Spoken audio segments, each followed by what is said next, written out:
নিয়ে আসলাম আপনাদের সেই বিখ্যাত জিয়া ভাইয়ের হোটেলে।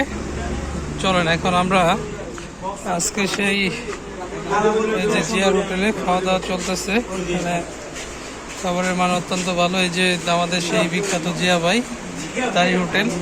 এখন আপনাদেরকে দেখাই একটু কি পরিমাণ খাবার। হ্যাঁ দেখি আজকে কি কি রান্না করছো দেখি। এইটা কি? এটা কি বিফ খিচুড়ি, উরুস বিরিয়ানি? এটা কত করে বিক্রি করো? 200 টাকা এক প্লেট। 200 টাকা এক প্লেট। আর তারপর দেখাও দিই আরো কি কি আছে। আছে কুরুল বাটা মাছ। হ্যাঁ কুরুল বাটা মাছ। এটা কুরাল মাছ তাই না? কুরুল বাটা মাছ। কুরাল বাটা মাছ সামুদ্রিক মাছ তাই না? সামুদ্রিক মাছ। এটা রুই মাছ। রুই মাছ। এটা নাইট্রেল মাছ।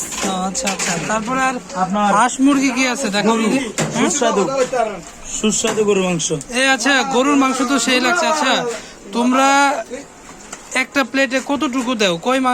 কয় পিস দাও? আপনার এক আধা হয়েছে 10 পিস। হ্যাঁ হ্যাঁ হ্যাঁ 320 টাকা। 320 টাকা। হ্যাঁ। আর হাফ? সিঙ্গেল হাফ হয়েছে 5 পিস। 5 পিস। 5 পিস। 5 পিস দাও। এটা কি? এটা এটা হচ্ছে আপনার ফার্ম মুরগি।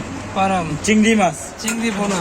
জি চিংড়ি বোনা। আচ্ছা যে থাকে তোমাদের কবুতর হাঁস এগুলো নাই? না ওগুলো আজকে শুক্রবার তো আইটেম কম। শুক্রবারের দিন আইটেম কম তাই না? এটা সেই মাছ তাই না? পাঙ্গাস মাছ, সাগরের পাঙ্গাস মাছ তাই না? দেখতেই পাচ্ছেন। আসলে জিয়া ভাইয়ের হোটেলে সব থেকে সুস্বাদু খাবার হচ্ছে যে এই গরুর মাংসটা। যারা আসলে